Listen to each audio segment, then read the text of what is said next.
Hi, my name is TJ. My dad died of overdose on January 1st, 2011, and my mom is a recovering addict. God helped my mom, and now together we are here to help you. Now let's talk recovery. Here's your host, my mom, Susan Sexton-Wood. Hi, and welcome to Let's Talk Recovery. Well, I'm not your host, Susan Sexton-Wood, so don't adjust your picture. But I'm here today. I decided to take it over. No. I wanted to be able to have an opportunity to talk to Susan a little more, so I'm going to interview. And also, I want you to meet somebody that is new to Unchained Praises and has joined us, and we're going to talk to her as well. And her name is Stephanie Alano. So we'll be talking with Steph, and we will, of course, be talking with Susan. So first of all, hi, ladies. How are you? Good. Good. This is to my right over here. Oh, maybe, yeah, it's my right. This is Stephanie, and of course, you all know Susan as well. Why don't we, Susan, I'm going to go ahead and start with Stephanie. Okay. And Stephanie, I'll get this right. Stephanie, tell us a little bit about you. First of all, I want to thank you ladies for having me join you at Unchained Praises. That's right now, I feel like that's my passion to help. So thank you again. I have two teenagers. I pretty much grew up here in Richmond since I was about 5. But then in my 20s, I got involved with a lot of drinking and drugs. And then at 28, I started heroin and was on that until last year in October. I went to Crossroad, found my faith again, and I've been doing just great ever since. And I know it was only done through our Father, because without him, none of this would have been possible. So I've had so many blessings in my life, and I owe it all to him. That's great. That's amazing. You and I have had some opportunities since you've been in the office, and we'll talk about that in a few minutes, but to be able to talk and to get to know each other a lot more.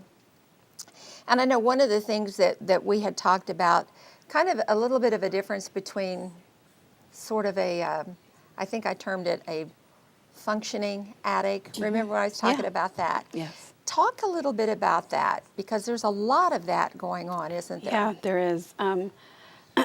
Actually, I would like to bring the first point out that whenever I tell people now that used to know me or worked with me or went to school with me, they're just in shock that I was doing what I was doing, because I always had a full-time job. I had my kids involved in extracurricular activities, sports.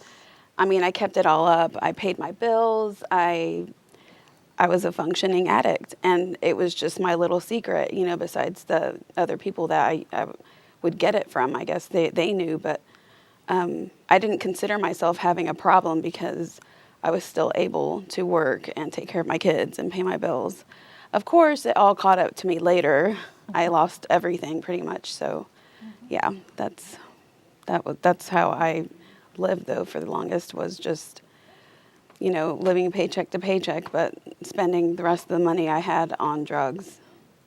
We hear so many stories often, and Susan's story is different than your story. Mm-hmm. And we hear that, where families are broken and split up and children are removed from the home. Did you experience that at all? Not at all. I'm the youngest of 3 sisters. I have 3 girls. My parents are still together. They've had a wonderful marriage. I look up to both of them. And my 2 older sisters, they, went to school. They have careers, and when they found out that I had a problem, it was like they just couldn't really believe it, because they were just like, what, mm-hmm. Mom and Dad didn't raise us like this, and but now that they've gotten educated about the disease and about addiction, they have been the best support for me. throughout all of this. So I'm lucky. What was you said after they become educated, basically, what was it that they learned, if you will, because of your addiction, that you feel is they kind of didn't realize or didn't know? What was it for them? Basically, they got to know firsthand that when you're in addiction, an active addiction, the number one thing you care about is your drug.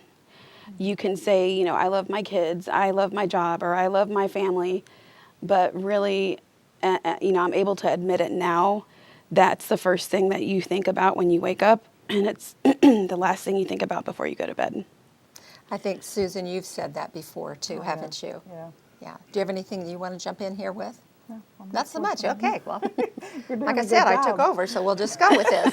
Why not? Okay. Now, you are with us at Unchained Praises.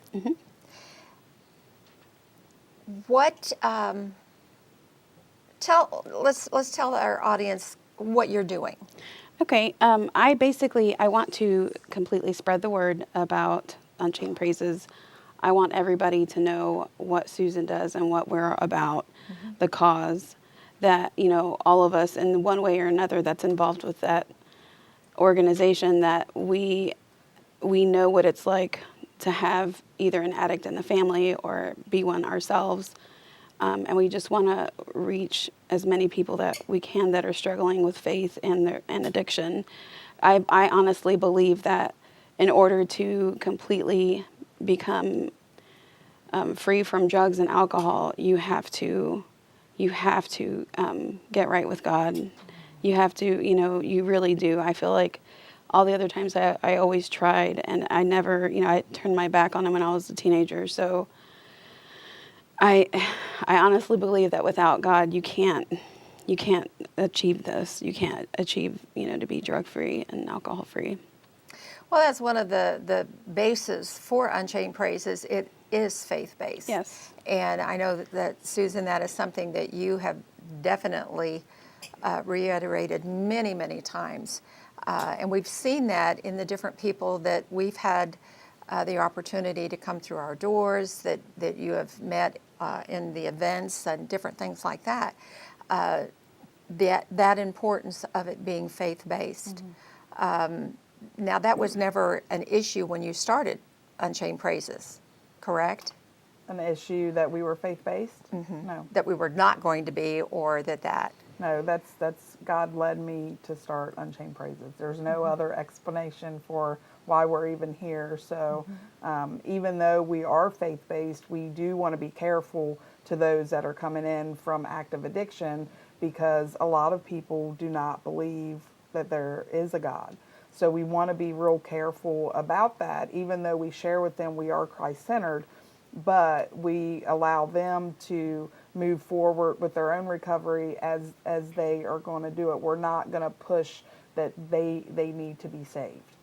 But Okay. through our actions and through my testimony and through Steph's testimony, through the other people that are involved with Unchained Praises, when you hear our testimonies, it's God's in it. So there's a way to do that without putting so much pressure on somebody that they may run away from us, and we don't want to do that. When I think about the beginning of my recovery, I did believe that there was a God, but I wasn't raised in church. I had no idea what God could do in my life, and so it was really uncomfortable. I would rather run away than for somebody. I can remember the first time I went to a church as an adult. I was so uncomfortable, and it's because I didn't understand it. And so the more that I started going to church in my recovery, the more that it got comfortable, and I understood, and now I understand what God can do. But I keep myself at that beginning, because when somebody says, oh no, I don't believe in God, or yeah, I kind of do, but I don't understand it, I want to help them grow at the rate that they need to grow and not push it too much, because I know I found him. So you have ran into, obviously, people that you have talked with who have made that not drawn a line, but basically has been very clear that they didn't have a relationship Right, that with they the Lord. don't believe in God, or they don't want to have a relationship with Him. Right. But it changes. Oh, yeah. It changes. Yeah. Yeah. Well, one of the things that we do at Unchained Praises, and the three of us and working together, Steph mentioned it as far as being a marketing specialist, and some of the things that we're doing there that we kind of want to talk a little bit about now is we have, of course, we have the Let's Talk Recovery program, which obviously we're doing right now, and that's a big way to be able to get some of the information out. Other ways that we are looking at, and that Stephanie and I have been involved with in designing pamphlets and booklets and different things like that, to be able to have it concise, and so that we can give it to people and say, this is what Unchained Praises is about, and this is what we're doing. And one of the ways that we're doing that is we're hoping to be able to get into businesses or hold community events or some type of an event, either at a church or whatever, to be able to hold seminars, like for instance at a church or something like that, or what we're calling with businesses a lunch and learn. And those were some ideas that we had come up with, and Stephanie and I have been working on designing what that all entails, and we're still working on that. We're still in the planning, fine-tuning, I shouldn't say planning, but fine-tuning that. Because one of the things we want to do, and we feel that's very important by getting into businesses, this is something, Susan, that you and I talked about a few months ago, where you look at businesses who they have workers, and just like Stephanie, you were talking about, you were a functioning addict, so you had a job, you kept your job. And business owners who have employees like a Stephanie, like a Steph, she likes to be called Steph. I'm going to keep calling her Stephanie occasionally, I'm sure. But just like with her, I'm sure that the people that she worked with, she probably did a very good job, and they probably appreciated her and wanted to maintain her. And you can do that until the drugs totally take over, at which point then you can't function, if I'm correct in this. But what we want to do is to be able to get that out there so that you can do a lunch and learn, to go during a lunch hour, to be able to do what, Susan? What are we going to do at a lunch and learn? Yeah, explain what that process is. My certifications, I am a recovery coach, and I'm a recovery specialist, also a community health worker. And I can facilitate the WRAP program, which is Wellness Recovery Action Plan. So what we are working toward, and we're still not there yet, but our plan is to approach businesses and go into the business during lunch and use about 30 minutes and explain the different things that we go through in addiction, and ending with that there is hope in recovery. So we want to encourage people to go find help, and we can be that outlet. I continue to share with many people that I don't have degrees. I am not a drug and alcohol counselor. I am not a therapist. I'm not a psychiatrist. But what I am is, again, a recovery coach and a recovery specialist. And so that's where we would be doing the lunch and learns, is where I've been trained, not only with the life living addiction, but where I've actually gone to classes and I have certifications, because we don't want people to think that we're something that we're not. Right. So to do a lunch and learn is to make it convenient for the employer and to make it convenient for the employees, that they can eat while we talk. And it's not going to be so lengthy that we might lose people in the conversation, but to encourage people, again, to find recovery. And what we're here to do is to listen, connect, and motivate people. And so we want to help them if they are looking for a therapist, if they're looking for a psychiatrist. We want to encourage them. There's many people out in the community. There's a lot of organizations, and we want to connect them. If they are interested in coming to us for one-on-one sessions, what we again do is we listen, connect, and motivate them. I'm there to listen to them. I'm there to encourage them. I'm there to share with them that there is hope in recovery, and I can do that because I am in recovery myself. We want them to build their recovery, which there's a lot of misconception with recovery and sobriety. Sobriety, we can take the substance away, but recovery, we have a lifestyle change. And so a lot of us need a psychiatrist, we need a therapist, we need a recovery coach or a recovery specialist. We need all of those key points to help build our recovery. What one can do, the other one can't do. And so that's our goal, is to help people build recovery and not just sobriety. Well, and that's the thing, again, in bringing in what Steph has done and what I have done, we pull that information together so that when you have that opportunity to do a lunch and learn or a seminar, one of the other pieces of information that they're going to be getting is what we call our You're Not Alone booklet. And in that, we have the list of recovery houses. We have the list of, help me here on this stuff. The resources. What was the other one? Just facilities that actually have the services where you can go, like to Right. get your injection. And support groups. So we have all of that information contained in a booklet that when you pass it out, I'm thinking particularly if you go to a lunch and learn, for instance, that we're doing, that's going to not just be for addicts, that's going to be for loved ones of addicts as well. Right. Because when they come in and we've got this information to be able to actually put in their hands, then they have that so that they may not be able to do anything with it at that moment, but they can take it home and they can deal with that, and it's all there together. You know, the difference, and we've gone, let's see, I think the area surrounding us, like all the way to Indianapolis, and there may be some others that are a little farther away or whatever, but try to get it in the area for which we could, you know, somebody in this area could be serviced by. So that's the thing that Stephanie and I have been working on, is to be able to get all of that information, accurate information, because like you said, sometimes people do need a therapist. And then in that booklet, we also have the way you start out when we do one-on-ones. I say we, you. When you do the one-on-ones, because you have the certification to be able to do those types of things.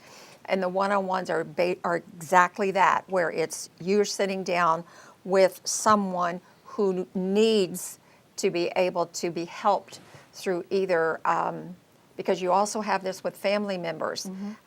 There's a lot of issues there of enabling or not knowing what to do. And obviously from your perspective, you're going to be able to say, let me tell you what is a good thing and what is a bad thing to do. Well, and that's where we're there to encourage the loved ones also. One thing that we don't do is tell someone what to do. It's actually in our policies and procedures. Yep. It's a part of Unchained Praises. I cannot sit across from somebody and say, you need to, you should, you ought to. Recovery is about building that ourselves. Even though we need a lot of support, we need people to surround us and help build us up. But ultimately, we have to make the decisions. If somebody else is making all my decisions for me, then the likeliness of recovery sticking is probably not going to be so good. Does it happen? I'm sure it does, with other people telling someone what to do. And there are people that say they need that. That's something that we can't offer. Right. So that's where we go to the resources and Right. encourage them to go to other organizations that may do that, because we don't. And when within this booklet, which we would of course give to the person that you're doing a one-on-one, and I don't want to elaborate on this too much, but we do have what you have termed to be action goals, and there are several of them. We've got about 2.5 pages of them, and they're not big pages; they're smaller pages. So I don't want you to think that you got, oh my goodness, But these action goals you have designed them to do what?